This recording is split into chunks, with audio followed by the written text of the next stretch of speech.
Muchas gracias, señor presidente. Lo primero que quiero hacer es agradecer a esta comisión que me dé la oportunidad de venir aquí y contribuir con mi mejor voluntad a esclarecer todo tipo de inquietudes que a sus señorías se les puedan haber presentado con motivo del conflictivo tema Banesto. Pienso contestar en la medida que pueda a absolutamente todas las preguntas que se me han hecho por sus señorías. Y únicamente por una razón de sistemática, preferiría aunar dos preguntas que están muy relacionadas, que son las que me ha hecho el representante de Izquierda Unida, Iniciativa per Catalunya, y el señor Mardones, porque empiezan en la raíz. Dicen, ¿qué hay de aquel gran proyecto industrial que había de la Corporación Industrial Banesto? Y el señor Mardones dice, es que a ustedes les desaconsejaba el señor López de Letona que creasen la Corporación Industrial. Eso he querido entender, que el señor López de Letona dijo al señor Conde que no hiciera una Corporación Industrial Banesto. Yo creo que el sentido de la pregunta es qué había el 28 de diciembre del 93. Porque las otras cuestiones...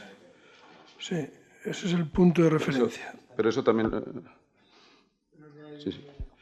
Bien. Puede usted entenderlo en sentido amplio. Muchas gracias.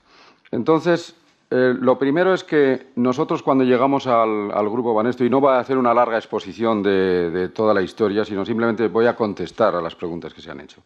Nosotros cuando llegamos al Grupo Banesto, llegamos con una gran ilusión industrial.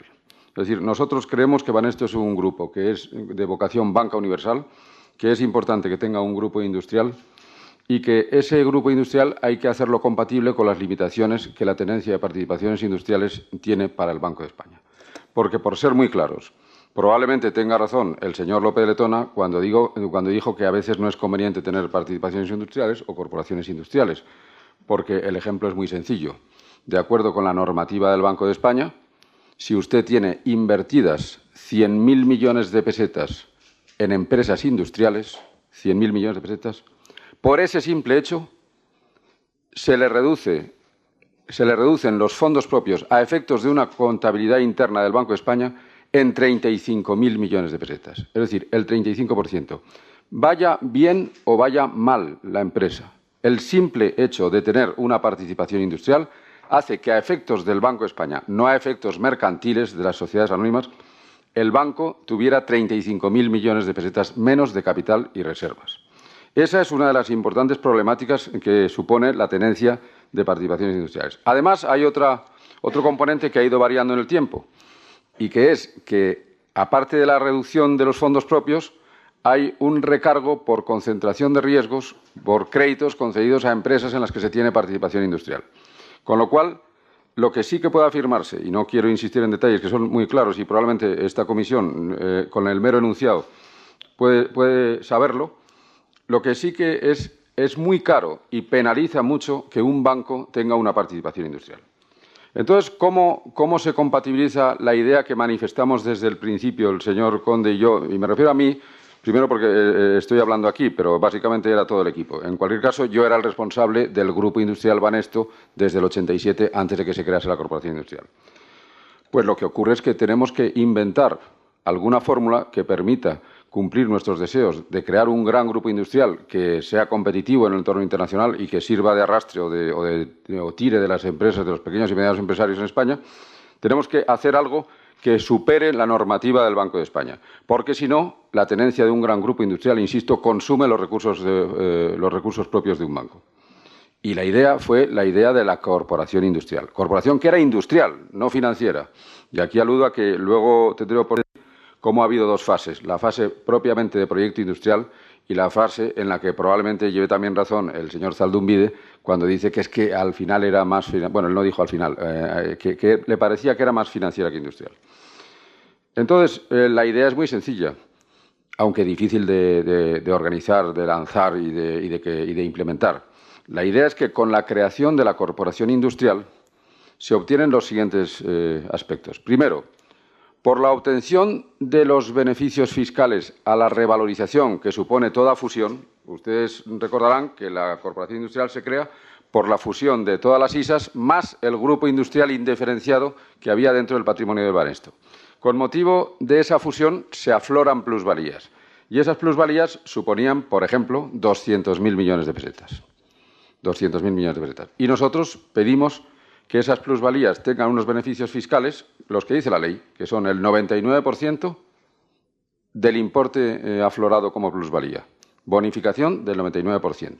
Si las plusvalías son 200.000 millones, nosotros pedimos el 99% del 35% de esas plusvalías, que es la tributación. Hubo las largas discusiones con el Ministerio de Hacienda y al final se nos concedió el 70%, no el 99% de bonificación, sino el 70%, sobre unas revalorizaciones que tampoco fueron 200.000 millones, sino 132.000. ¿Para qué se pedían las bonificaciones fiscales? Pues para hacer posible la operación, porque si uno, para revalorizar legalmente sus activos, tiene que pagar el 35% de impuestos, es evidente que la corporación nace. Pero con esto hemos explicado el instrumento, que es la concesión de los beneficios fiscales. Pero ¿cuál era la finalidad que perseguíamos? Que no era la concesión de beneficios fiscales en sí misma. La finalidad era que, al revalorizarse el patrimonio de todas las sociedades, se incrementaban los fondos propios del banco. Es decir, para compensar ese consumo de fondos propios que iba implícita la participación industrial, la forma era incrementar la valoración de todo el grupo en términos y con las respectivas valoraciones, incrementar esa valoración. Y así aumentábamos fondos propios. Pero viene la segunda parte. Había que reducir el consumo de fondos propios que lleva implícita la participación industrial. ¿Y eso cómo se hace? Pues eso no se hace vendiendo empresas. Eso lo que se hace es vendiendo una parte de la corporación industrial. En aquel momento el banco, sumadas todas sus participaciones, tenía el 86% de participación en la corporación industrial. Porcentaje a todas luces excesivo para cualquier tipo de gestión, porque es evidente que se puede gestionar una corporación con un porcentaje menor. Y lo primero que se planea es que hay que hacer una colocación de títulos de la corporación industrial, con lo cual el banco seguiría teniendo el mando de todas sus empresas a través de una corporación industrial en la que, en lugar de tener el 86%, tendría el 51%. ¿Con eso qué conseguíamos? Pues conseguíamos un ingreso de líquido de 80.000 millones de pesetas aproximadamente, es lo que estaba previsto en la colocación, una disminución del consumo de recursos propios por esos 80.000 millones de pesetas que dejan de ser nuestros y entonces ya no consumen el 35%, y una posibilidad más, que era, ante el éxito, que evidentemente fue prematuro, pero cierto, que tuvo la corporación industrial, que ya prácticamente estaba colocada antes de haber sido inscrita en el registro mercantil, pues ir utilizando porcentajes ulteriores para ir colocando sucesivamente en bolsa hasta llegar a lo que era el proyecto final nuestro, que era tener una corporación industrial con el 20% de participación del banco e incluso, con un detalle más, con el 19,5% de participación del banco, porque con ese porcentaje inferior al 20% se evitaban los efectos negativos de la consolidación. El tema de los efectos negativos de la consolidación es que el Banco de España, por debajo del 20%, pues ya no son participaciones consolidables y ya se produce una disminución de esos efectos negativos que supone la participación industrial. Luego, ese era el proyecto. Lo que ocurre es que hay un momento, y no vamos a indicar las razones por las que hubo esa demora. Yo creo que esa demora fue pese al esfuerzo que se realizó, en que quizá las autorizaciones no llegaron lo puntualmente que esperábamos, y lo cierto es que el proyecto falló por un mes. Es decir, en el mes de julio la corporación estaba colocada. Nos habían pedido los asesores internacionales hasta lo que se llama el zapato verde, el green shoe, y esto es una especie de ridiculez, pero la denominación, pero es la que internacionalmente hay, que es que íbamos a colocar el 25% y ya había peticiones por el 35%. Y entonces dijimos, vamos a colocar el 25%, pero dando la posibilidad de colocar el 10 más. Es como cuando se da una conferencia en un sitio que quieres que se llene y habilitas una sala más por si hay suficiente gente. Garantizas el lleno en la sala 1 y además permites ir a la sala 2. Eso es lo que íbamos a hacer. Creíamos que teníamos segura la colocación del 35%, pero por si acaso salimos con el 25% y un 10 adicional. Pero la colocación falla. La colocación falla y entonces todo el planteamiento se nos viene abajo. ¿Y por qué falla?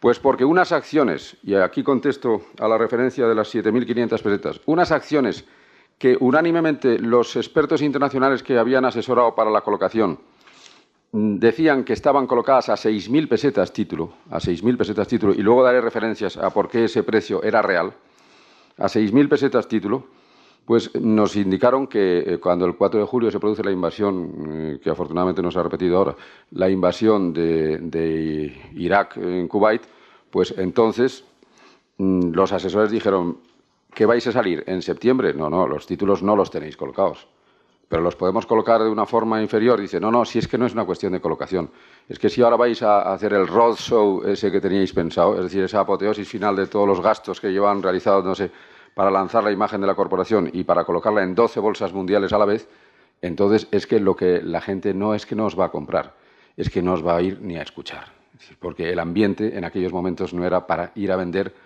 paquetes y paquetes de acciones de una corporación industrial en un momento tan difícil. A partir de entonces, ¿qué hacemos? Que queremos seguir con el mismo proyecto, que es colocar una parte de la corporación industrial, pero ya no en las bolsas a la gente, sino en accionistas importantes que llegasen a acuerdos entre accionistas con nosotros. Y entonces hablamos con unos señores de Abu Dhabi, que cuando resulta que estábamos a punto de llegar a unos acuerdos, parece que tienen relación en otro asunto que no viene al caso ahora citar y ya cortamos las negociaciones. O otros, como JP Morgan, que también estuvo interesado en comprar una parte de la corporación, pero al final se da cuenta de que ese proyecto industrial y el conjunto de las empresas, tanto como tener una participación minoritaria, pues no llega a cuajar.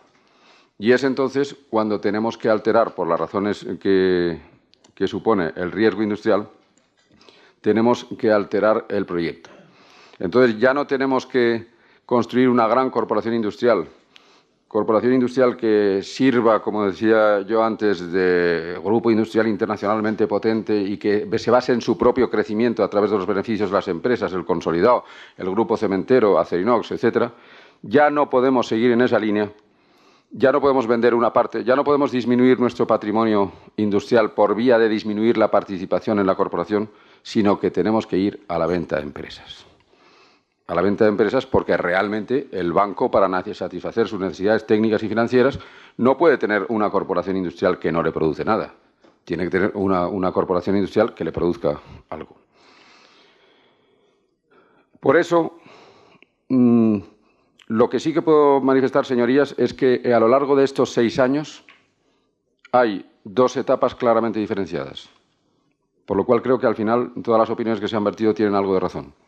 Una etapa claramente de creación, lanzamiento de un proyecto industrial en el que pusimos toda nuestra ilusión, todo nuestro entusiasmo y que falló. Y una segunda etapa en la que efectivamente la corporación industrial se convierte en una corporación, porque entonces ya las cosas no van tan bien. Y entonces hay que sustituir ese sistema brillante de acometer inversiones importantes, aumento de la capacidad de producción de Asturiana del Zinc a 320.000 toneladas para ser el primer productor del mundo y entonces ser un grupo industrial fuerte en el mundo. O instalación de una factoría en Estados Unidos a través de Acerinox, el 50% con la americana Arco, o la compra de 1/3 de Mexinox. Es decir, una actividad expansiva de la corporación industrial la tenemos que sustituir por una actividad humilde y modesta de vender las empresas. Hasta el punto de que en ese momento se me plantea a mí personalmente un dilema, que lo digo no porque tengan intereses para esta comisión los problemas personales, sino porque es muestra del cambio de filosofía. Es decir, yo no era un vendedor de empresas por vocación. Mi proyecto era el industrial. Mi cargo era consejero delegado de un grupo industrial fuerte. Mi cargo no era vendedor de empresas. Y llego a pensar seriamente en la solicitud del relevo. ¿Y por qué no lo hago? Pues por 2 razones. Primero, porque el puesto no era político. Si un político está en un puesto y el proyecto político que tiene que acometer no es el suyo, yo creo que debe renunciar. Pero el mío era un puesto empresarial. Es decir, yo tenía que hacer lo que conviniera las circunstancias para la empresa que me pagaba. Y además había un compromiso personal con el presidente Conde, ya que en definitiva el banco y la corporación industrial no eran 2 proyectos distintos, sino 2 partes integrantes de un mismo proyecto. Entonces, con eso entramos en una segunda fase, que es la fase en la que hay que proceder a la venta de empresas. Pero a su vez hay otro aspecto que complica la cosa, que no solo había que vender las empresas por exigencias del Banco de España, sino que había que respetar las normas por las que se nos concedieron los beneficios fiscales, que decían que todo lo que se desinvertía se tenía que reinvertir en participaciones del mismo tipo, so pena de perder la calificación de beneficios fiscales o el otorgamiento de beneficios fiscales que se había dado a las plusvalías anteriores. Con lo cual teníamos que llevar una contabilidad, tenemos que ir vendiendo empresas, pero con un calendario que las desinversiones vayan acompañadas de inversiones. Hay que invertir en algo, porque si no, se pierden los beneficios fiscales. Esto es así de claro. Se pierden todas las desinversiones que se hagan si no se reinvierte todo ello durante un periodo de 3 años a partir de la solicitud de los beneficios fiscales. Es decir, como nosotros habíamos solicitado los beneficios fiscales en junio del 89, hasta junio del 92 no tuvimos libertad absoluta de vender todo y no comprar nada. Según la ley, si vendíamos todo y no comprábamos nada, perdíamos los 50 o 60.000 millones de pesetas de beneficios fiscales, que es en lo que se estimaba antes el 35% de los 132 que se nos dieron de plusvalías. Luego, también ese aspecto ha habido que tenerlo en cuenta en toda la política que se ha llevado de inversiones y desinversiones. ¿Y qué ocurre? Que en la fase segunda, en la que se sitúa años 88, 89, 90, es el gran proyecto industrial de la corporación, y años 90, 91, 92 y 93 es lo que dijéramos la desilusión de la corporación industrial, cuando la actividad es pura de venta de empresas, pues entonces ya la corporación deja de ser la institución simpática. Es decir, pasa a convertirse en una especie de emparedado entre el banco y las empresas, porque, por una parte, las empresas, dada la crisis, etcétera, le empiezan a pedir o créditos o ampliaciones de capital o pretenden hacer sus inversiones. El banco dice, yo quiero recibir dividendos porque es que la corporación industrial no me está produciendo nada. Y ahí tiene que mantenerse en la corporación industrial un equilibrio inestable o tendente a la inestabilidad que nos obliga a mostrar una faz antipática respecto de las empresas y respecto del banco. Respecto de las empresas, porque entonces hay que montar reuniones presupuestarias, rectificar las inversiones. Cada empresa tiene una gran tensión a reinvertir sus propios beneficios. Nosotros teníamos que decir que había que reducir las inversiones. Teníamos que colaborar con los planes empresariales de la triste reducción de empleos, y en eso eran las empresas las que a su vez se apoyaban en nosotros para compartir el dolor de tan desagradable pero a veces necesaria tarea. Y lo mismo respecto del banco, teníamos que procurar que se produjeran ingresos a través de las empresas de la corporación industrial. O sea que sí que es verdad que la fase final de la corporación industrial ha sido una fase puramente financiera. El día a día, que se nos ha acusado de que no hemos intervenido en el día a día de las empresas o que no hemos llevado una política global. Hombre, eso es muy difícil, por eso hablaba yo antes de la injerencia. Es decir, porque si uno interviene en la gestión de las empresas, entonces dicen que está produciendo una injerencia en la vida diaria de las empresas y que entonces no hay gerente que pueda llevar una empresa si tiene que estar despachando no solo con su propia responsabilidad, sino con los tenedores de acciones de la corporación industrial o los gerentes de la corporación industrial. Y si no hace usted nada y les limita a dar una autonomía, como hemos dado, por ejemplo, a una persona que me ha precedido aquí en el uso de la palabra, como el presidente de Acerinox, que tenía una autonomía en total, pues porque era una empresa que funcionaba perfectamente, despachaba conmigo una vez al mes y las cosas iban correctamente y la empresa ha tenido una magnífica trayectoria. O sea que no hemos realizado una política global de grupo, porque en un momento determinado no había que cometer injerencias en la vida de las empresas. Y cuando hemos entrado más a fondo en las empresas es porque ya no teníamos que realizar una gestión como corporación industrial, sino más bien como corporación financiera. Pero yo quiero este largo periplo terminarlo diciendo que fue adrede que la corporación, cuando nos inventamos el nombre, no se llamó Corporación Financiera e Industrial de Banesto, se llamó Corporación Industrial y Financiera de Banesto. Sin perjuicio de que luego alguno de estos aspectos creo haber contestado a la referencia de que López de Letona decía que cómo podían venderse acciones a 7.500, pues nosotros tenemos los más firmes testimonios de que si no hubiera sido por la guerra del Golfo, a 6.000 pesetas hubieran sido vendidas. De hecho, hubo 2 paquetes de acciones que se vendieron a 6.000 pesetas. Bien es cierto, hay que reconocerlo, que también era porque estaban conectados con otras operaciones de venta, concretamente en el caso de la Unión y el Fénix a AGF y en Petromed a British Petroleum. Pero ambas entidades nos compraron sendos paquetes importantes de la corporación a un precio de 6.000 pesetas la acción.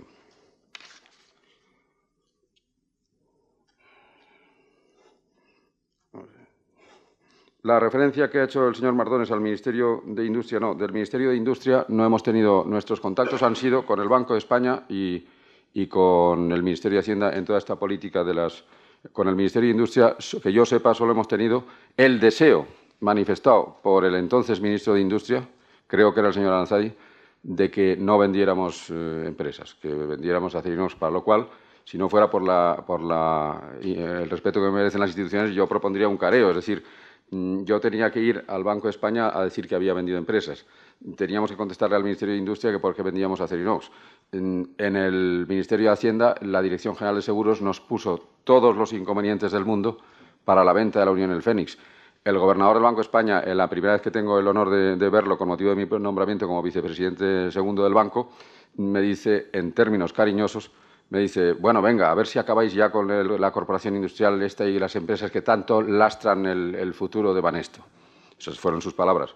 Por eso, cuando, por ejemplo, en el caso de la enajenación, y esto lo cito transitoriamente, porque yo pienso ahora contestar el resto de todas las preguntas, cuando en el caso de la enajenación de la Unión El Fénix teníamos vendida la empresa en su totalidad, es decir, el 52% que teníamos nosotros, lo teníamos vendido al altísimo precio que se había utilizado para la parte que se vendió, con lo cual los ingresos para Banesto hubieran sido del orden de 63.000 millones de pesetas en lugar de los 29.000 que realmente se recibieron, aparte de las otras prestaciones que llevó consigo la operación, pues yo podía ir al gobernador del Banco de España y decirle, te traigo una buena noticia, hemos vendido la Unión El Fénix, nos hemos liberado de todos los problemas que en el futuro iba a tener esta compañía, sin duda, como los está teniendo.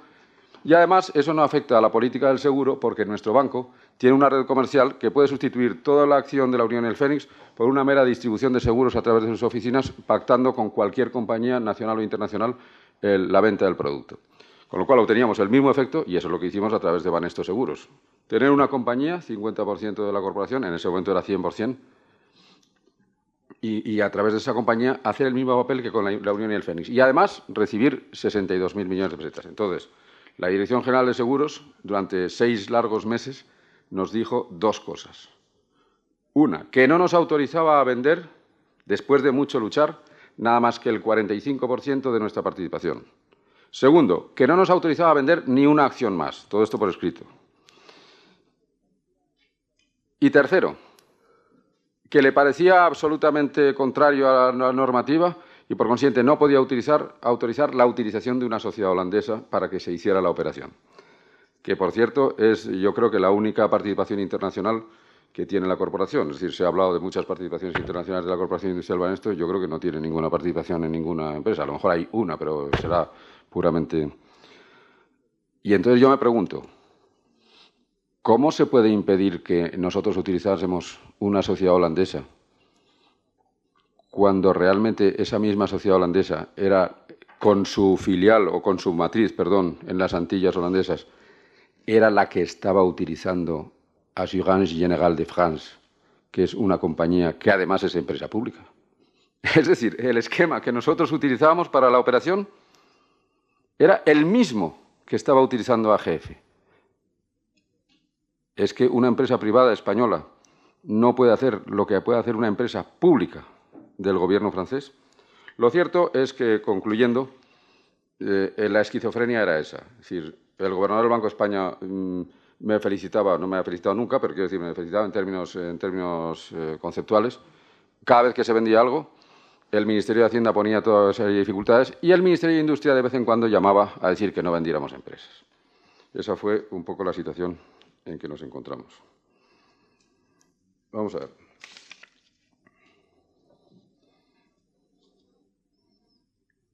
Ya ahora recupero el orden por el que, empezando por las manifestaciones del señor Fernández Troconiz, las ventas que se han producido de la corporación. Bueno, las ventas han sido todas muy claras. Es decir, yo sé que no he venido aquí para hacer panegírico de las buenas condiciones de las ventas. Simplemente lo que vamos a decir es que la venta de Petromed supuso un ingreso de 40.000 millones de pesetas, no 25.000, como decía, concretamente 38.000 y pico, no 25.000, como dijo el señor Sáenz aquí en su comparecencia. Bien es cierto que dijo que creía que eran 25.000. Produjo un ingreso de 38.000 y pico millones de pesetas, más 5.000 millones en compra de acciones de la corporación, La venta de la Unión y el Fénix produjo 29.000 millones netos a la corporación, más la compra del 50% de Banesto Seguros, por lo que pagaron 5.000 millones, más la compra de un 3,38% de acciones de la corporación, por los que pagaron también 5.600 millones de pesetas. Eso fue la operación del Fénix. La operación del cemento ha producido unos ingresos totales. Es decir, nosotros al grupo cementero, en el que nosotros no teníamos nada, en el momento, en el año 90, no teníamos nada. Afirmación que puede parecer un poco tajante, pero es fácil de recordar si se recuerda la historia. En el año 1990, lo que el grupo Banesto como tal tenía en el grupo cementero era nada, porque tenía una participación en un conjunto de sociedades, pero por el esquema establecido en los consejos de administración no mandaba en ninguna. Y ese era un procedimiento legalmente muy bien establecido para que nosotros, el grupo Banesto, no pudiera decidir ni sobre las ampliaciones de capital, ni sobre el reparto de dividendos, ni sobre las inversiones, ni pudiera disponer de un paquete que se pudiera vender como una cosa global. Bien, no voy a entrar en todos los detalles de todo el proceso cementero. De no tener nada, el grupo Banesto, por enajenaciones en materia de cementos, ha alcanzado unos 140 y tantos mil millones de pesetas. La última enajenación fue la de Acerinox, que se hizo a través de una colocación que hizo JP Morgan en las bolsas internacionales. Con lo cual, las enajenaciones básicas han sido Unión y el Fénix, Petromed, Cementos y Acerinox. Y una que convendría destacar ha pasado muy desapercibida. Nosotros llegamos a tener hasta un paquete del 40% de acciones de una sociedad que no, del 38% de una sociedad que no cotizaba en bolsa, que era SEO, y en la que un grupo francés tenía el 51%. Teniendo el 40% en una sociedad que no cotiza en bolsa y habiendo un grupo francés importantísimo que tiene el 51%, pues uno puede hacer poco, salvo protestar y armar follón en las reuniones, pues eso sí, pero no. Pues bien, nosotros conseguimos un pacto por el que esas acciones de SEO, Sociedad Española del Oxígeno, se canjearon por Air Liquide, que es así que cotiza en bolsa, y entonces en el año 93, por la venta de todas esas acciones, hemos obtenido 10.000 millones de pesetas con una plusvalía de 450 respecto del valor en libros. Esas han sido las ventas, y yo les quiero hacer una manifestación. Cada vez que se hacía una venta de una de estas sociedades, un trozo importante del consolidado se iba, fundamentalmente cuando se hizo la de Acerinox y la de los cementos. En el caso de los cementos era clarísimo. Los cementos representaban en el consolidado de la corporación, beneficios, etcétera, pues representaban un 40 o un 42% de lo que era la corporación. Es decir, no fueron ventas alegres, fueron ventas, digamos, obligadas por las circunstancias.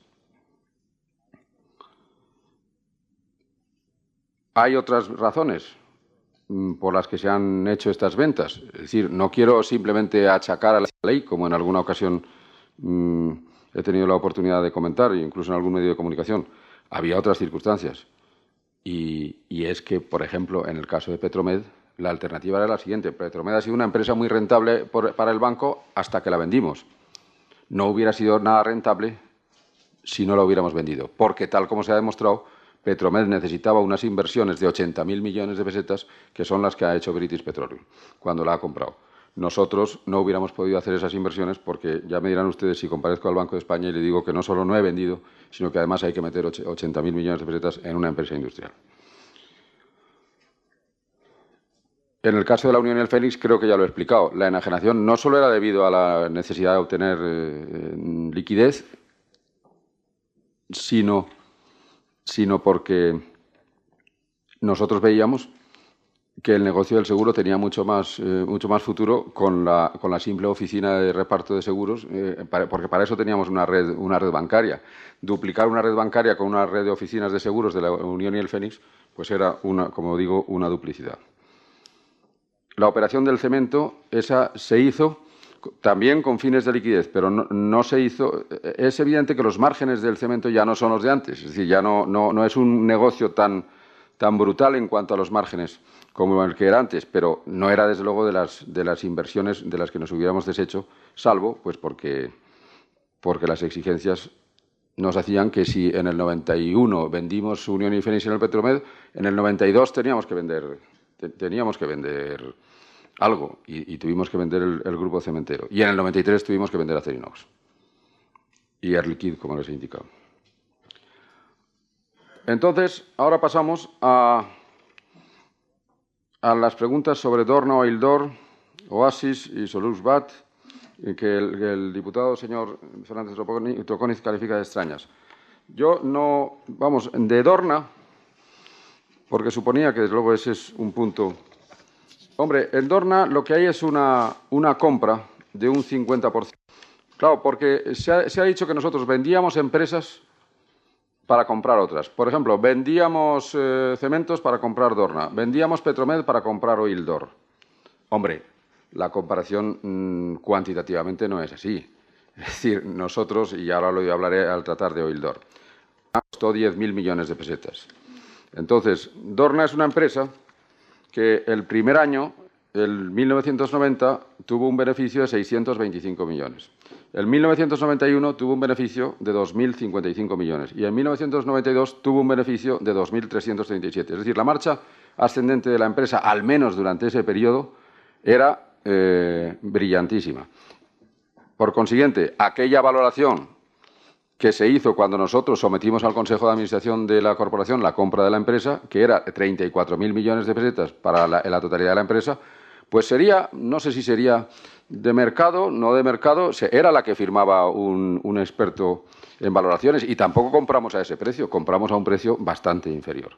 Y los resultados, al menos durante los 3 ejercicios de los que estamos hablando, pues iban muy para adelante, aparte del desarrollo que sus diversas y sus variadas actividades y la agresividad de sus ejecutivos pues hacía que se desarrollase en España, en Estados Unidos, en Inglaterra, etcétera. Esto en principio de Dorna, sin perjuicio de cualquier otra. Vamos al caso de Oildor. El caso de Oildor hay que compararlo con lo de Petromed. Es decir, nosotros teníamos una empresa que era Petromed, que en el fondo al banco en ese momento no le producía nada más que algún dividendo.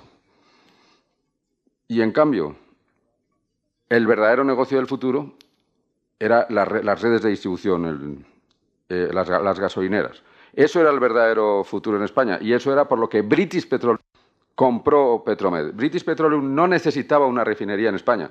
Compró la refinería en la medida en que la refinería tenía una cuota de mercado de gasolineras en España. Entonces nosotros decimos, ¿qué hemos sacado de la venta de Petromed? 38.000 millones de pesetas, más 5.600 de venta de acciones de la Corporación Industrial, más la tenencia, y eso ya es otro tema de gran discusión, más la tenencia o mantenimiento de unos títulos que de siempre estaban en Petromed, más la entrega de acciones de SEO que nos permitían coger un paquete superior que hizo que pudiéramos negociar con Air Liquide esa salida mediante canje por acciones de Air Liquide en lugar de tener acciones de SEO. Bueno, hemos conseguido todo esto por la venta de Petromed. Y además nos hemos ahorrado el no hacer las inversiones que Petromed hubiera requerido. Bien. Pues vamos a sustituir todo eso, además de los ingresos que hemos percibido, por conseguir algo que sea exactamente igual, que es tener una cuota del mercado de gasolineras en España. Y por consiguiente, de todo eso que invertimos allí, aquí invertimos 6.000 millones de pesetas. Naturalmente, después de las correspondientes sesiones de la Comisión Ejecutiva de la Corporación, donde el tema se debatió suficientemente.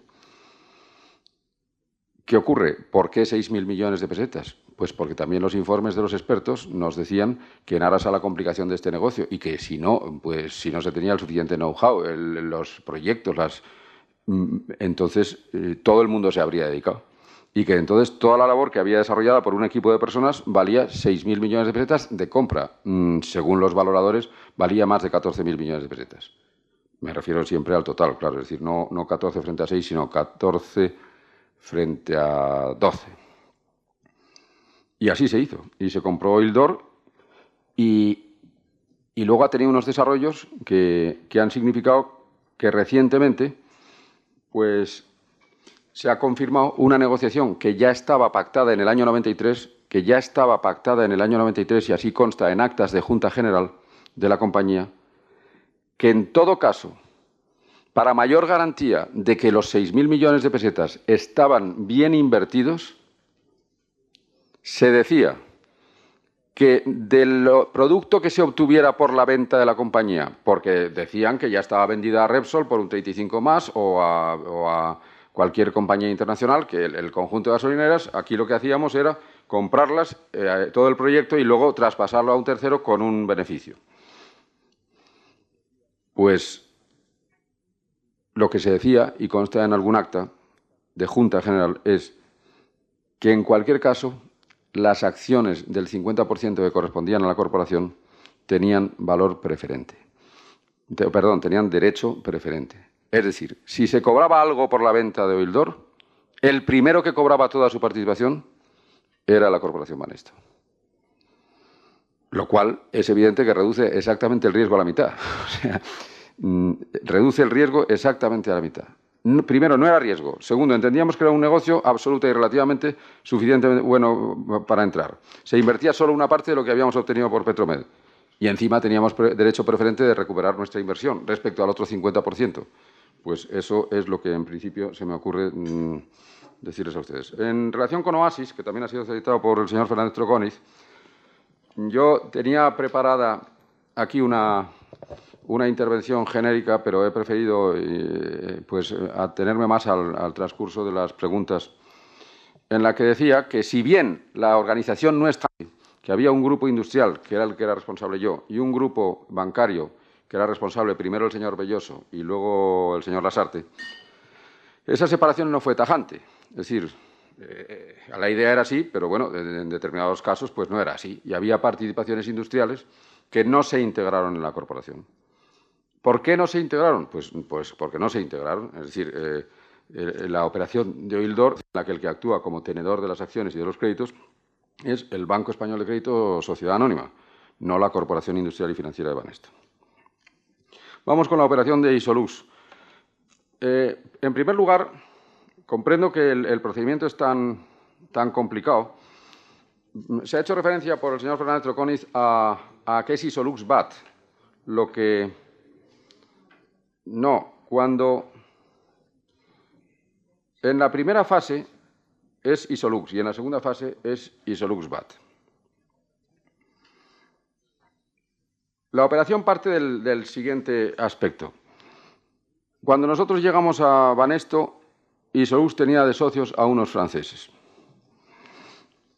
Y hay unas grandes tensiones, unos pleitos, los franceses dicen que las cuentas no son las que correspondían, y entonces Isolux pasa una situación muy difícil. Y entonces hay quien dice que, dado como estaba Isolux en aquel momento, pues que sería mejor pagar 3.500 millones de pesetas, el banco, un consejero del banco, dice en 1987, recién llegados, o primeros de 1988. Yo, con tal de evitarme los líos con los franceses, preferiría el banco que pagase a los franceses 3.500 millones de pesetas para que se quedasen con la empresa. Para que se quedasen con la empresa. Bueno, pues no era esa nuestra opinión, la de otras personas del grupo. Y entonces nosotros creímos que Isolux tenía futuro.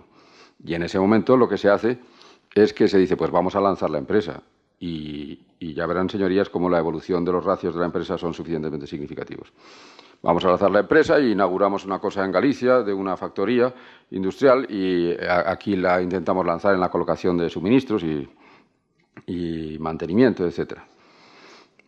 Y entonces, sí, pero la empresa necesitaba dinero. Y entonces lo que se hace es o una ampliación de capital o una venta de acciones, no lo recuerdo, a un grupo que paga 750 millones de pesetas, que está compuesto por el grupo Human Baliser, que pone 600 y pico, y por los ejecutivos de la compañía, que ponen un 9%, el 40% y un 9%. Muy bien. Y entonces la empresa, desde ese momento, sufre un aumento espectacular. Y la ilusión dentro de la empresa es enorme, porque la facturación y la actividad, etcétera, la contratación, actividad y facturación, que son los tres aspectos, pues se multiplican y pasan de ser 8.000 millones a 40.000 millones al año. Bien, y entonces hay un momento en que Portland Iberia, que es una compañía del grupo cementero, en su consejo de administración, y debido a las fuertes inversiones que tiene que acometer, dice que como en esas inversiones esto va a tener una gran participación un instalador tipo Isolux, pues entonces le interesa tomar una participación de un 10% en Isolux. Y entonces tenemos valoraciones hechas por JP Morgan, por UBS, por Axel Group, en las que dicen que el valor asignable a la empresa en su nueva perspectiva es de 15 a 18.000 millones de pesetas. Pero observen una cosa, que cuando hablan de 15 a 18.000 millones, no hablan ya de Isolux, de la primitiva Isolux, sino de Isolux más VAT, porque en el ínterin se había hecho una fusión en la que todo el esfuerzo de VAT se une al de Isolux y constituyen entonces una empresa mucho mayor. Luego ya no son comparables. En cualquier caso, lo que repito es que tanto Axel Group como UBS y JP Morgan establecen entre 15 y 18.000 millones de pesetas el valor de Isolux. Luego ya Isolux VAT. Luego ya estamos ante otra empresa. El grupo Eumann Baliser, en un momento determinado, vende a Metalgesellschaft. Bueno, y vende. Y entonces, quien tiene un 30% de Isolux es Metalgesellschaft. Metalgesellschaft no es una paper company. Metalgesellschaft es un industrial muy poderoso. Y entonces, cuando nosotros acometemos la definitiva desinversión en Isolux, porque a Isolux le llega el turno como a cualquier otro, entonces decimos, vamos a ver qué opina Rothschild. Y Rothschild nos emite un informe diciendo, vamos a acelerar el proceso de venta. Tenemos, evidentemente, posibles compradores. Dice, sería altamente interesante para ustedes que tomasen el 30% que está en manos de Metalgesellschaft por los siguientes motivos que se especifican en el informe. Primero, porque Metalgesellschaft es un socio incómodo que puede significar el que no tengan ustedes, puede ser un espionaje, puede significar algo que ustedes no tengan a libre manejo de su empresa. Bien, eso estaría bien, pero claro, quizá no fuera suficiente. A lo mejor es mejor aguantar a Metalgesellschaft pero dice otra cosa. Dice, pero es que ustedes en la venta del 90% pueden obtener la gran plusvalía que van a obtener por el 60% que ya tienen, más la plusvalía que obtendrán sobre ese 30%. Es decir, Rothschild se está pronunciando de que sobre ese 30% habría también una plusvalía, partiendo siempre de la base de que los precios que se han estado manejando para Isolux han sido de 15 a 18.000 millones de pesetas. Vamos a ver, había aquí Rebe Holding y Maremma.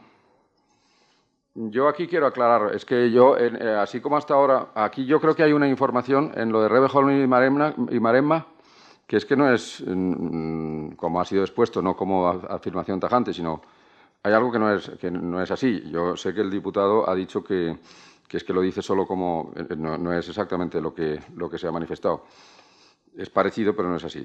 En primer lugar, la operación de Rebe Holding y Maremma, por la que el Fénix vende unas acciones del Fénix español a Rebe Holding y Maremma, es una operación de la Unión y el Fénix.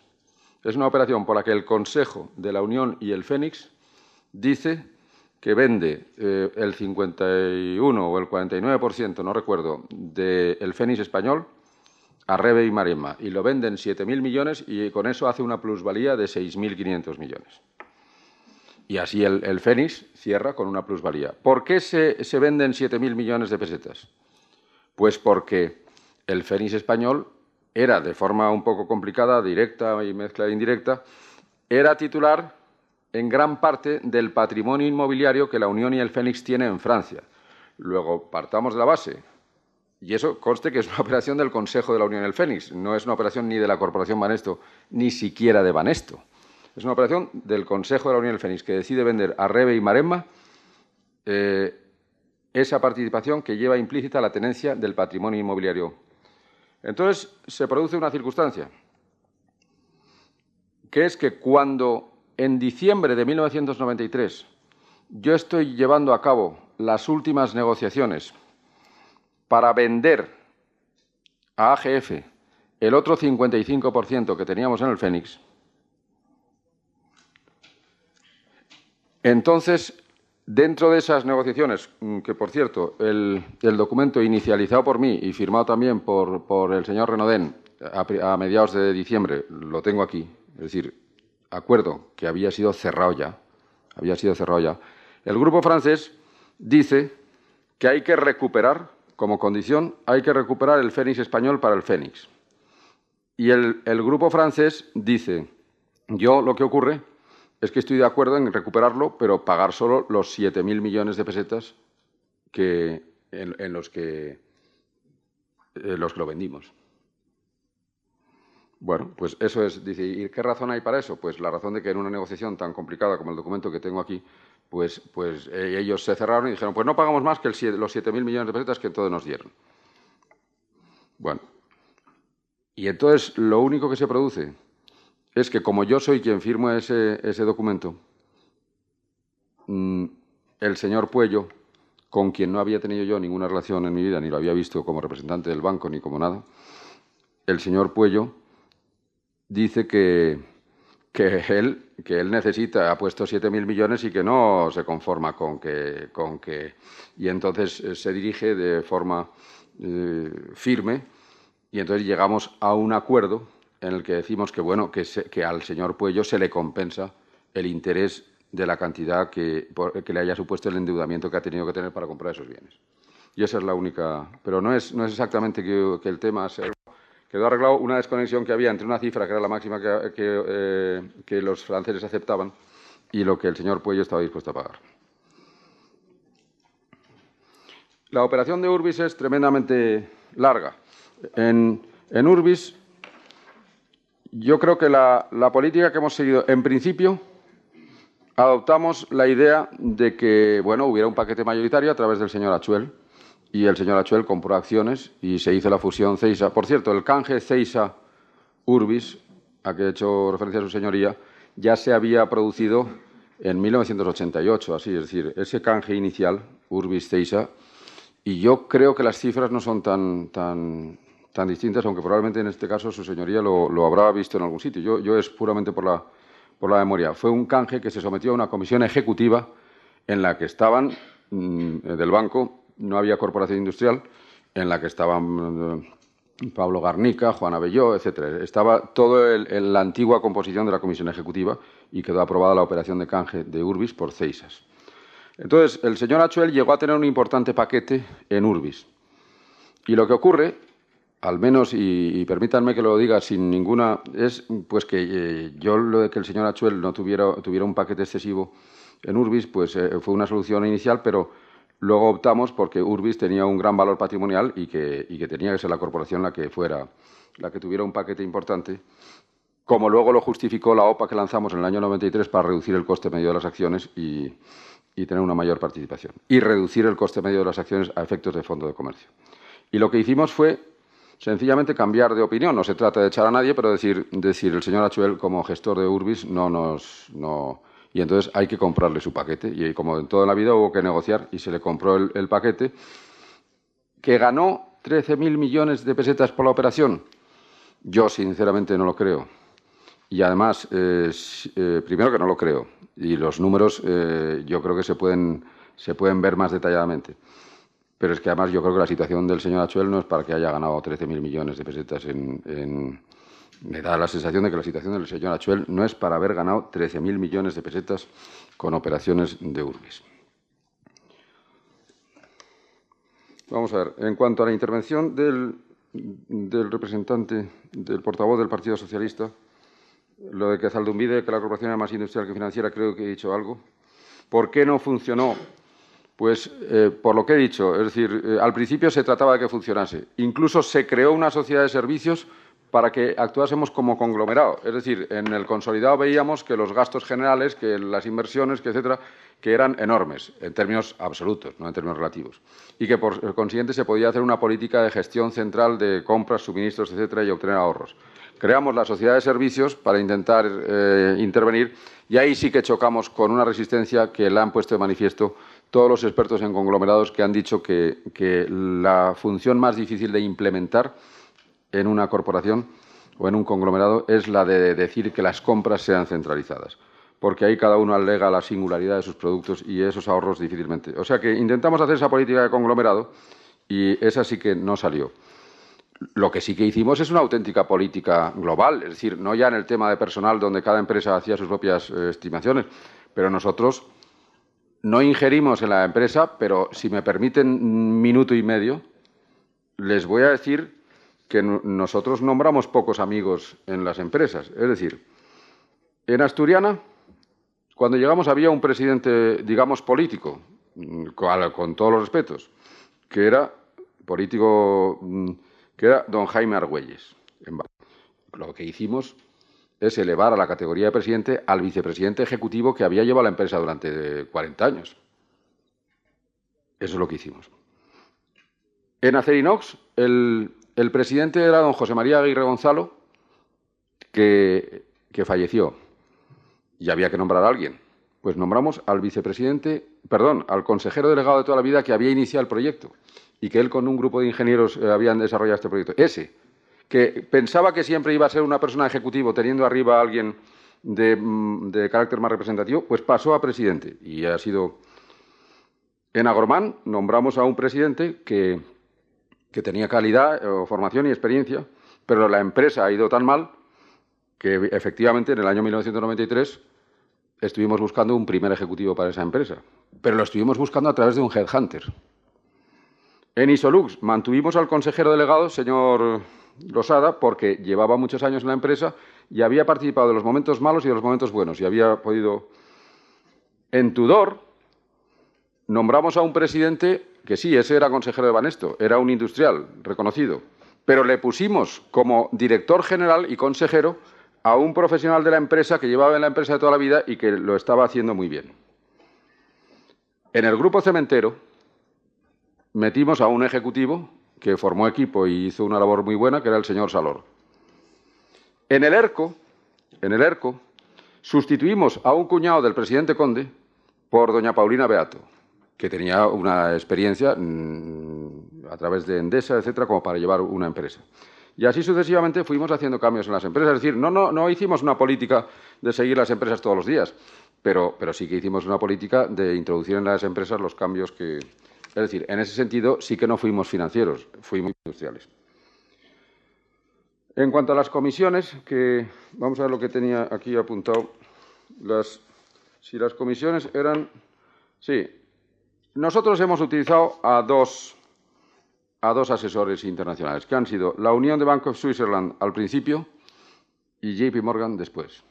Y entonces, Unión de Bank of Switzerland, los siguientes trabajos. El primero, hacerse el responsable a través de todas las empresas internacionales de la colocación, del lanzamiento, de la preparación, lanzamiento en todos los mercados, imagen, colocación y desarrollo industrial de la corporación.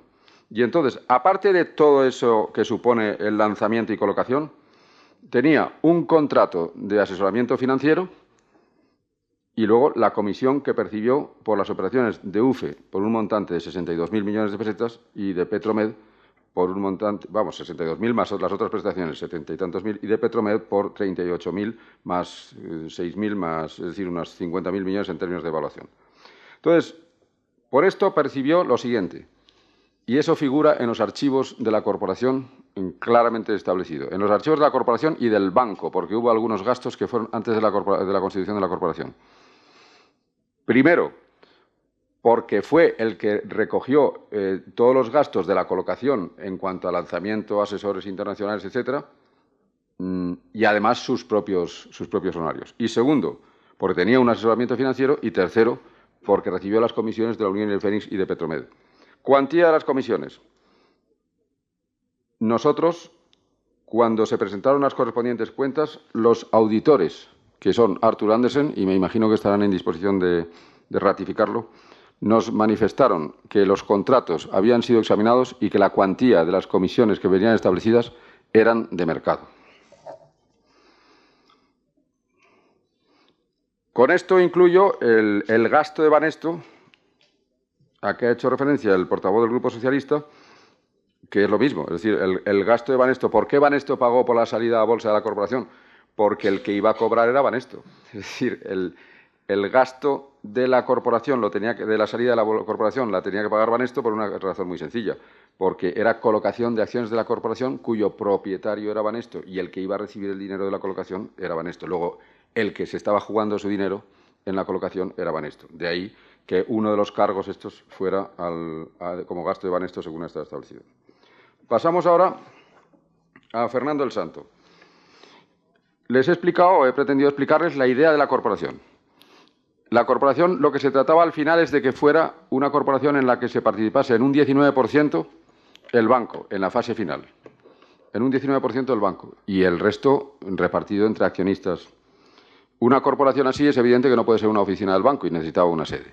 Y entonces lo único que se hizo fue que se buscó una sede. Esta sede era en Fernando el Santo, al lado del edificio de la Embajada Británica, en pleno centro financiero de Madrid y con una prestancia suficiente. Y se dijo, bueno, pues esto es un edificio, pues vamos a tomar una opción de compra o un arrendamiento.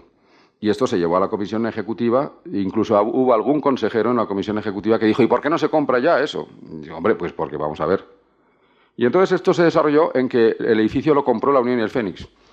¿Y por qué lo compró la Unión y el Fénix? Pues porque se producían las siguientes virtudes. Primero, que la corporación no desembolsaba el precio de un edificio, se limitaba a pagar un alquiler.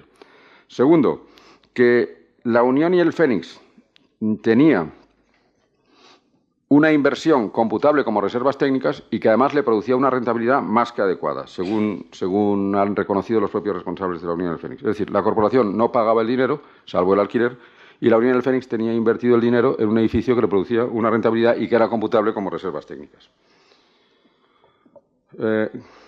Bueno, la referencia a que Oildor, el valor pagado, no era el teórico contable, yo creo que efectivamente no era el teórico contable, pero es que los valores teóricos contables no son los valores que sirven para determinar los precios de mercado. Eso es, en algunos casos sí, pero en algunas empresas, y a ello me refería anteriormente, no. La pregunta que me ha hecho también el portavoz del Partido Socialista es ¿cuál era mi participación en la toma de decisiones del Consejo Banesto? Pues eso es muy claro, pero a veces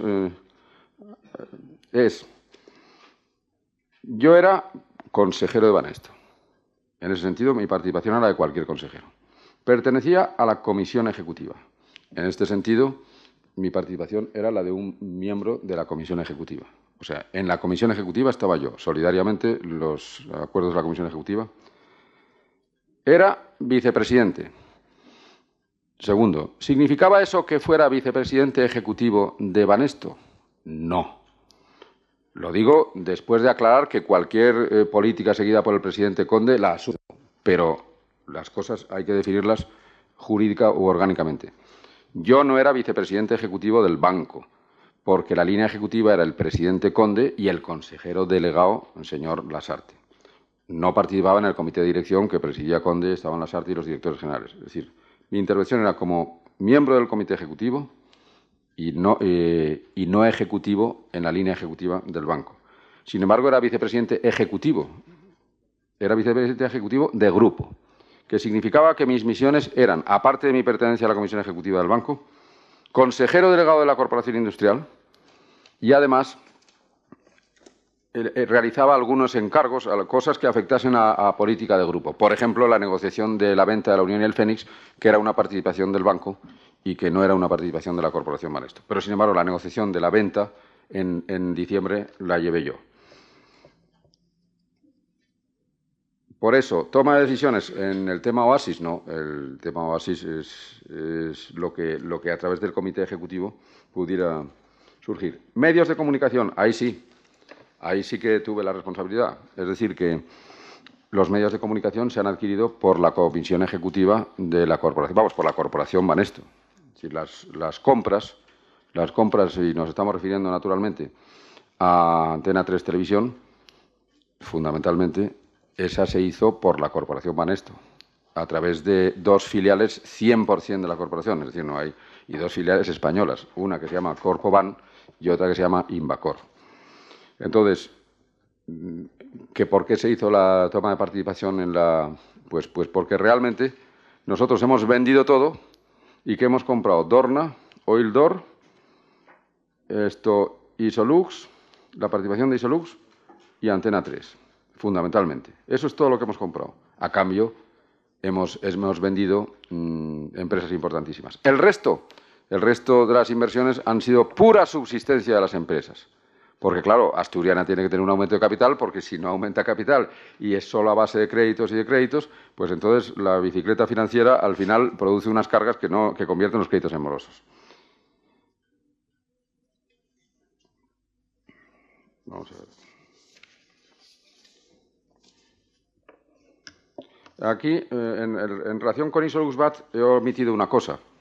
Cuando he dicho que además del 30% de las valoraciones, es que hay un informe emitido por los servicios, no sé exactamente por qué servicios, pero el informe consta en los archivos de la compañía, por los que se determina que además de la actividad ordinaria de la compañía, tiene unos valores urbanísticos entre solares y naves y edificios que no habían sido considerados en otras oportunidades por 3.200 millones de pesetas de plusvalía implícita. Quiere decirse que casi el simple valor de estos terrenos ya casi equivale a lo que se ha pagado por la corporación por la compra del 30% de la compañía. ¿Qué conocimiento tengo de la relación que pudiera tener en Neumann Barisel el señor Conde? Yo absolutamente ninguno. Es decir, considero que el señor Conde no tiene ninguna relación con Neumann Barisel, al menos ninguna relación en sentido peyorativo o negativo o que pudiera ser mal interpretado. En Oildor, aparte del tema de la sobrevaloración, que decía el representante de Izquierda Unida e Iniciativa per Cataluña, se pregunta si hay un pacto de recompra de Banesto. Y yo digo que rotundamente no hay ningún pacto de recompra por parte de Banesto. O sea, me refiero de recompra de las acciones de Banesto que se tomaba Oildor. No hay ningún pacto de recompra. ¿Que hay un consejero de Banesto que estaba en la sociedad? Sí, he tenido noticia de que el señor Pérez Escolar era o es accionista de Oildor antes de procederse a la enajenación. Pero tengo entendido que él no ha vendido acciones de las que tuviera en Oildor a la corporación Banesto. Eso es todo lo que sé. Que pudo influir la presencia del señor Escolar en mi conocimiento de la toma de decisión. Bueno, en primer lugar fue una toma de decisión de toda la comisión ejecutiva de la corporación. Pero en segundo lugar, claro, una cosa es el formar parte de una institución. Desde luego, las negociaciones no se llevaron con el señor Pérez Escolar, se llevaron con el señor García Pardo. Aquí lo importante es si el negocio creímos en aquel momento que la estrategia era buena. El que el señor Pérez Escolar tuviera una parte en el accionariado, pues es un problema suyo, pero no puede eliminar la posibilidad de que nosotros podamos realizar una buena operación, o lo que creíamos una buena operación.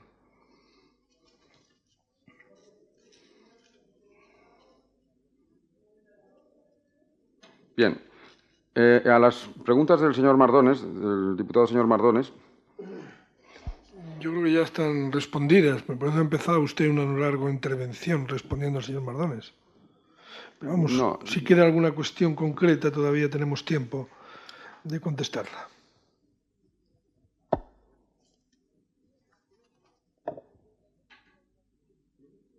Perdón, es que no he entendido. No, que si queda de las preguntas del señor Mardones, queda alguna cuestión concreta, todavía digo que tenemos tiempo de contestarla. No, es que, como ha seguido un método peculiar, empezando por el señor Mardones, luego, en fin, ha habido de todo, y ahora, pues, en algún caso hay reiteraciones.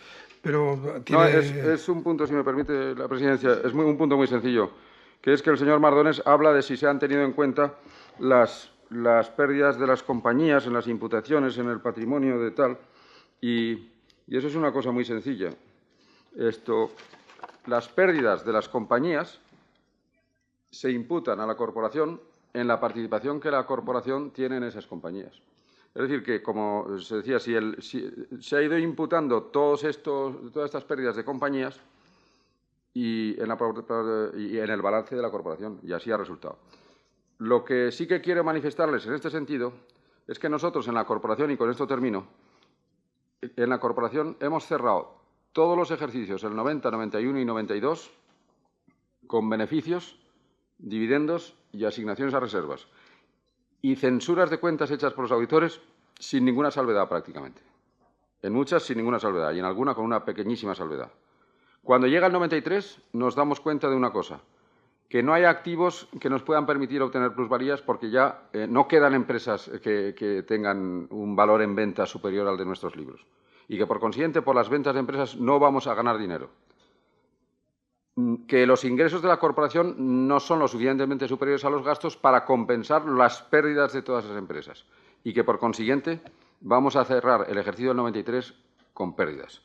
Y aquí tengo la información que se suministró al Consejo de la Corporación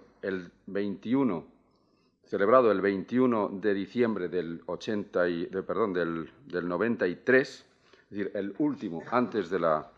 Y entonces la marcha de la corporación era que habíamos previsto pérdidas y se cerraba el ejercicio, después de recoger todas las pérdidas de las empresas y las provisiones, con una pérdida del periodo de 10.515, que suponiendo que en diciembre se hubieran incorporado otro tanto, pues hubieran podido cerrarse en 12.000 millones de pérdidas. Nosotros teníamos previsto cerrar, y esto se hacía en conexión con los auditores, el año 93 con unos 12.000 millones de pesetas de pérdidas de la corporación. ¿Por qué el año 93 se ha cerrado, según los nuevos gestores, con cuya gestión no me meto, e incluso deseé toda clase de suerte al consejero señor Zaldumbide el día que tomó posesión de su consejo, porque entendemos que lo que queremos nosotros es que estos señores lo hagan muy bien, porque ya que a nosotros no nos han dejado hacerlo, pues que ellos lo hagan bien en beneficio de todos, de los accionistas y de los clientes y de las empresas y de los trabajadores, etcétera. Pues, ¿por qué el 93 se cierra con 121.000 millones de pérdidas cuando en noviembre estaba cerrado, seguido con la auditoría, en 10.515? Pues sencillamente porque se han hecho un montón de provisiones. Provisiones que, sin duda, garantizan de sobra el futuro de la corporación, porque cuando se actúa con valores muy bajos y provisiones muy altas, las posibilidades de obtener plusvalías sobre valores bajos son mucho mayores que si has tenido los valores altos. En fin, con esto... Señor Romaní, ha dicho 121.000 millones de pérdidas. Me parece que es un error, ¿no? Sí, no, en el balance aprobado en el año 93, ahora en la Junta, yo creo que las pérdidas que se le asignan a la corporación son 121.000 millones de pérdidas. Nosotros lo habíamos cerrado en noviembre con 10.000 millones de pérdidas. Entonces, la diferencia son provisiones que se hacen, porque es la oportunidad histórica de cerrar un ejercicio, y perdonen que me permita esta licencia, con cargo a la gestión anterior, cerrar un ejercicio con cargo a la gestión anterior, exagerando, digámoslo, las provisiones, porque eso te permitirá ir mucho más fácilmente en el futuro. Insisto que lo digo sin ningún ánimo de crítica, incluso quiero confesar que a lo mejor yo, en el caso de los nuevos gestores, hubiera hecho lo mismo. Gracias, señor Romaní. Señor Fernández Troconiz. Gracias, señor presidente. Señor Romaní, tengo entendido, y así lo manifestó al menos el señor García Pardo, don Carlos, que Inmobiliaria Velasco de Garay 64 no tenía que ver nada con la Corporación Industrial y Financiera de Banesto. Entonces le pregunto, ¿por qué la Corporación Industrial y Financiera avala a Inmobiliaria Velasco de Garay 64? Pues porque le voy a explicar. A primeros de 1993 nos replanteamos en general, visto lo difícil que va a ser el año, nuestra relación con García Pardo. Y entonces hay una reunión en enero del 93 a la que asistimos el consejero delegado del banco, señor Lasarte, yo como vicepresidente y consejero delegado de la corporación, ejecutivos del banco y los señores García Pardo, y replanteamos el conjunto de todas las... Y entonces le exigimos garantías adicionales. Y entonces presta, porque el año podía ser difícil, los riesgos, y entonces le exigimos en esa reunión y se toman unas garantías adicionales, prendas de acciones, etcétera, etcétera. Y entonces lo que nos dice es que estamos haciendo un planteamiento del conjunto. Luego, si yo presto garantías adicionales, por lo menos cubridme el tema que tengo, creo que era con el Banco de Vitoria. Y efectivamente, la corporación no tenía absolutamente nada que ver con Inmobiliaria Velasco de Garay, pero como era una empresa del grupo García Pardo, fue sencillamente una operación de convenio de grupo, en el que, por supuesto, el resultado, después de la ampliación de las garantías, incluido ese aval a lo de Velasco de Garay, era superior o más favorable para el banco que lo que había con anterioridad. Señor Romaní, se dice, y al menos existe un pago realizado por Banesto, por indicación directa de su presidente de entonces, un pago que había que hacer por corporación de 600 millones de pesetas a una compañía denominada Argentia Trust en una cuenta en Suiza. Se dice que esto corresponde a una comisión satisfecha para la obtención de los beneficios fiscales para la fusión de la corporación. ¿Es cierto o no?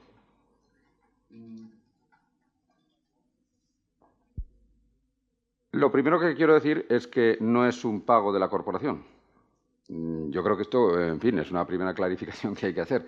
Es un pago que realiza una empresa llamada, quiero recordar, Banesto Industrial Investments, que es del banco, no es de la corporación. Cuando se realiza el pago, existe la corporación y ese pago lo realiza una empresa del banco. Ese pago del que yo no tengo más noticia que la que se ha oído en los distintos ambientes. ¿Que fue para conseguir los beneficios de la corporación? Creo que el presidente es el que mejor lo ha explicado. Es decir, debía haber un pago para generar un clima propicio a la obtención de los beneficios mediante una explicación de los asuntos. Pero creo que es materia que compete al presidente. O a quien hubiera acordado el pago, que desde luego fueron ejecutivos del banco.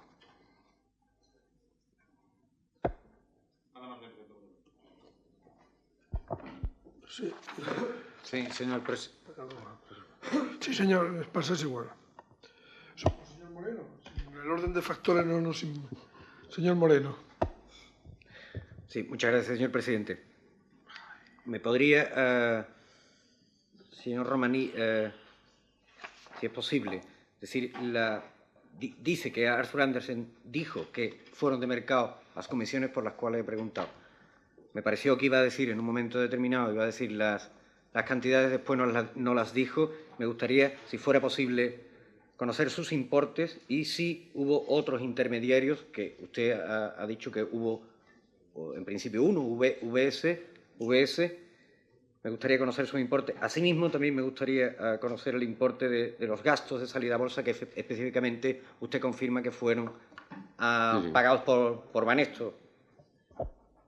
Sí, vamos a ver. Tal como le he dicho, lo que queda claro en los balances es que en el año 90 y el 91 es VS la que trabaja para nosotros y a partir del 92 ya no hay más gastos de VS. Luego, está claro que los gastos están, uno, identificados.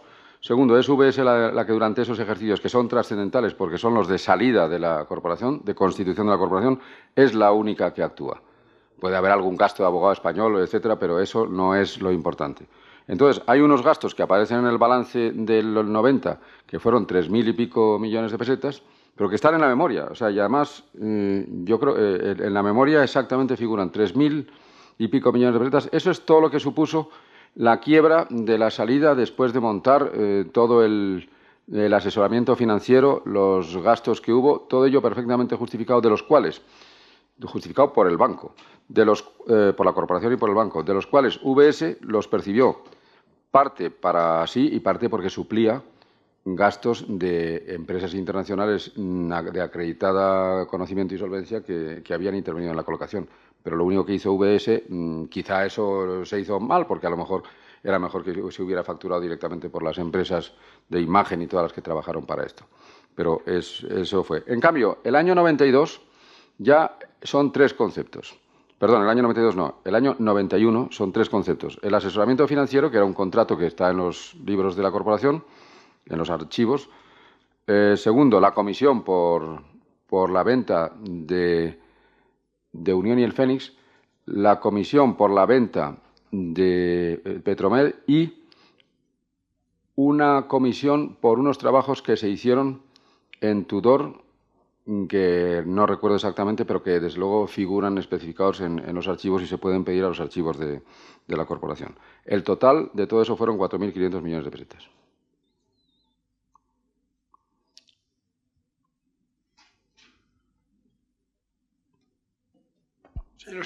Sí, señor presidente, para terminar intentaré ser breve, aunque quisiera hacer al menos tres nuevas preguntas.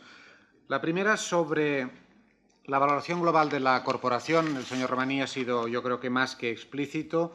De una gran vocación industrial se pasa a humilde actividad de venta de empresas por tres razones. Porque la ley lo obliga, el tema de la consolidación, por necesidades de liquidez de todo el grupo y por un futuro no halagüeño de las empresas. Entonces resulta, señor Romaní, y la pregunta es esa, que su visión era doblemente perfecta del futuro. Es decir, por una parte, lo mejor del mundo es hacer una corporación industrial en el 89, pero tan industrial es que en vista todas las empresas van a perder y las vamos a vender. Señor Romaní, cuesta creer tan agudas y finísimas dotes de adivinación en usted y en sus compañeros de gestión? Porque lo que era buenísimo en el 89 también era buenísimo venderlo en el 92. Les felicito porque saben ver cuándo será bueno industrialmente y cuándo Petromed ya empezará a perder. Realmente es de una visión que no se entiende cómo después puedan ustedes estar intervenidos. Entonces, más que una pregunta, es casi una constatación. ¿Cómo puede o cómo explica usted que en 3 años empresas tan variadas como Acerinox, Cementos, Petromed, Lufe, SEO, sean buenísimas, gran futuro industrial, y sean malísimas y haya que correr a venderlas? Bueno, claro, todo es relativo, pero aquí lo que pasa es lo siguiente. Primero, y no es demasiado maquiavelismo, de momento la idea hubiera producido la venta de la participación de la corporación en el momento que la lanzamos. Supóngase, el señor diputado, que nosotros vendemos la participación de la corporación en un término de 35%, 40%, lo que sea, y obtenemos un ingreso de liquidez. Y luego bajan las bolsas. Nos hubieran venido todos los accionistas diciendo, bueno, lo que compramos a 6.000 ahora vale 3.000. Bien, eso ha pasado siempre que ha habido en las crisis bursátiles, o sea que eso no es necesariamente un motivo malo. Ya habríamos obtenido una liquidez con la que satisfacer necesidades técnicas y financieras del banco. Luego, el proyecto de lanzamiento de la corporación industrial ya ofrecía una primera finalidad. Naturalmente, había que seguir con ese proyecto industrial.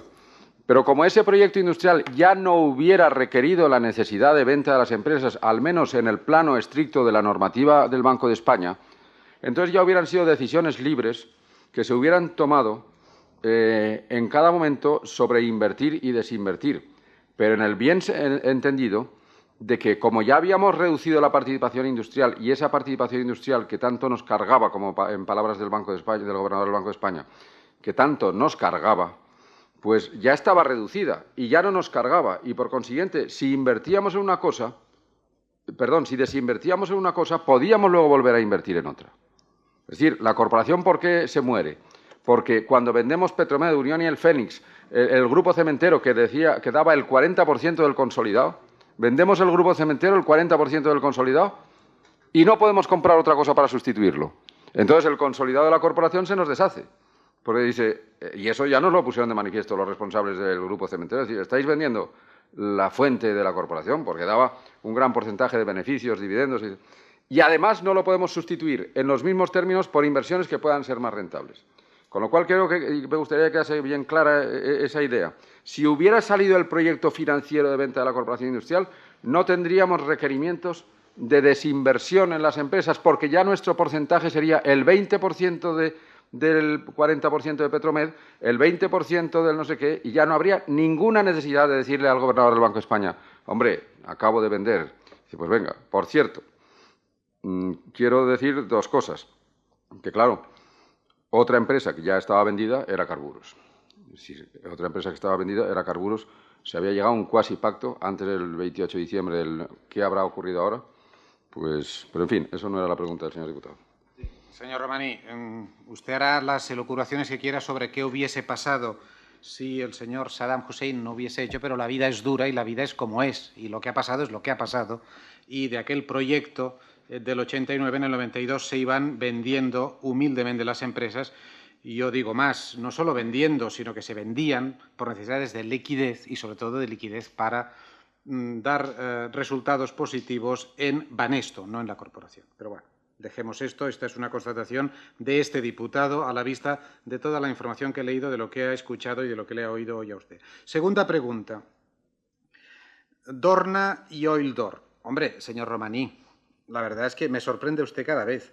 Nos dice que 90, 91 y 92 los beneficios de Dorna eran fabulosos. Bueno, pero es que era más fabulosa la inversión crediticia de Banesto en Dorna. Entonces, ¿quién me garantiza a mí que lo que usted me lee de un papelito eran beneficios reales, cuando la inversión crediticia de Banesto en Dorna era absolutamente desproporcionada, con una concentración de riesgo insostenible, sobre un proyecto de futuro? Y usted me dice que sí, que tenía unos grandes beneficios y que esta era la gran idea. Es que no puede decir otra cosa, señor Romaní. Y Oildor lo mismo, de 400 a 6.000. Pero es que le dan ustedes le inyectan ustedes, dice, metemos 6.000, porque el proyecto de gasolineras es fantástico, por cierto, de 174 se han quedado en 47, las que tenía que construir esta sociedad, por cierto. Pero es que además resulta que ya tenía un crédito de 3.200 millones del Banco de Vitoria. O sea que usted, no es que sea el buen samaritano, es que es el gemelo del samaritano. Van ustedes de dos en dos. O sea, crédito, ampliación de capital y crédito del Banco de Vitoria. Bingo, bingo. Entonces, claro que salen unos beneficios fantásticos. Por lo tanto, la pregunta es, ¿no son beneficios hinchados y artificiales, tanto los de Dorna como los de Oildor, puesto que la inversión crediticia del conjunto del grupo es enorme? Y en los dos casos se trata, y usted lo ha dicho muy bien, proyectos de futuro, ideas, papeles y pensamientos que se los puede llevar el viento.